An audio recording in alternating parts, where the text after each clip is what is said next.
काल चक्र में एक बार फिर से राउर स्वागत बा। अब हम बात करब कुंडली के बारे में। राउर बहुत सारा कुंडली हमनी के मेल और खत के माध्यम से मिल रहा बा, साथ ही राउर सुझाव भी मिल रहा बा और राउर सुझाव पर हमनी के अमल करे के पूरा कोशिश भी कर रहा बानी। फिलहाल अब बात हुई लकी ड्रॉ से निकालल गई 3 को भाग्यशाली कुंडली के बारे में। जे सबसे पहला कुंडली बा उ बा अंकित श्रीवास्तव जी के पट्टा से। रवा के बहुत बहुत बधाई होके हमनी के राउर कुंडली जे बा हमनी के कार्यक्रम में शामिल हो चुकल बा।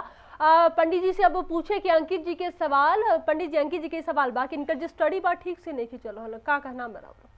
अंकित जी के जौन कुंडली बाटे मीन लगन के कुंडली बा, खुद केंद्राधिपति बृहस्पति खुद केंद्र में लगन में बाड़े, बहुत अच्छा योग बन बा। लेकिन जौन इनकर पंचम दृष्टि बाटे विद्या भाव पे दृष्टि बाटे, तो विद्या भाव पे जब दृष्टि होला बृहस्पति के वैसन जातक दिमाग से तो तेज होले लेकिन कागजी कार्रवाई में तनी मुनी पिछड़ जाले, तो ये ठीक बाटे। लेकिन चंद्रमा के योग भी बहुत अच्छा बा। चंद्रमा खुद मतलब उच्च के होके पराक्रम भाव में सूर्य के साथ मंगल के साथ बैठल बाड़े, तो ऐसा जातक धीरे धीरे धीरे स्टडी में तरक्की करेला, पढ़ाई में तरक्की करेला। और ऐसा जातक के पढ़े खातिर मोती जरूर धारण करे के चाहिए। तो मोती धारण करे के चाहिए। अंकित जी के जे दूसरका भाग्यशाली कुंडली निकलल बा उ निकलल बा निकू जी के पटियाला से। निकू जी रवा के भी बहुत बहुत बधाई हो। इनकर सवाल ई बा कि साथ साथ जे इनकर सवाल बा इनकर कुंडली से भी जुड़ल बा। पंडित जी बताए कि इनकर कुंडली के हिसाब से इनकरा के रवा का सुझाव दे? जो निक्कू जी के कुंडली बा पटियाला से काफी अच्छा कुंडली बा।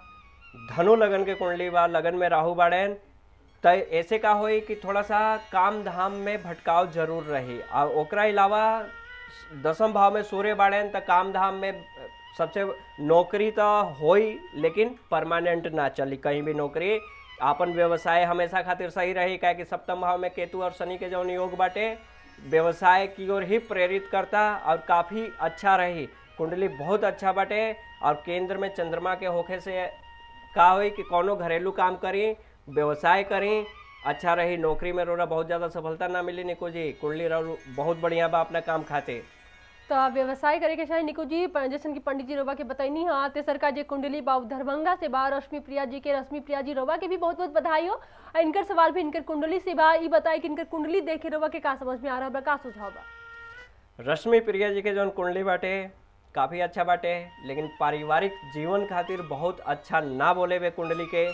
काहे कि लगन जौन लगन बाटे वृश्चिक लगन के कुंडली बाटे, 7वें भाव में सूर्य बाड़ेन। 7वें भाव के सूर्य हमेशा पारिवारिक खटपट देलेन।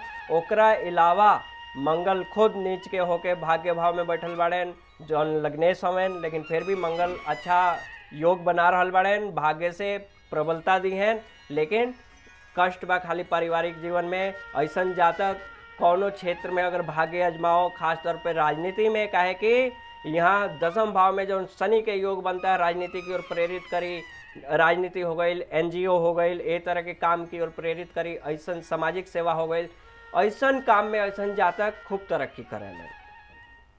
तो इस तरह आज के हमनी के 3 गो भाग्यशाली दर्शक लोग के कुंडली अगर रवा भी चाहे कि रवा भी चाहता नहीं कि राउर कुंडली भी शामिल हो हमनी के कार्यक्रम में, तो भेज डाली हमनी के अपन कुंडली रवा भी बन जाए भाग्यशाली दर्शक। पंडित जी हमनी के कार्यक्रम में आवे खातिर, हमनी के तमाम सुझाव देवे खातिर और बहुत बहुत धन्यवाद। अब वक्त हो गई बा रवा से विदा लेवे के। बाकी एह वादा के साथ कि कल रवा से फिर भेंट हुई। रवा अपन कुंडली से जुड़ल कोनो सवाल करे के चाहतानी तो अपन कुंडली हमनी के एह पता पर भेजी। रवा जे कुंडली में जे भी सवाल पूछब, सवाल के पूरा समाधान हमनी के बताए। बाकी हमनी के पता बा हमार टीवी 830 सेक्टर 4 नोएडा। रवा हमनी के मेल भी कर सकतानी। हमार ईमेल ID बा kalchakra@hamartv.in। अब हमरा के दी इजाजत, नमस्कार।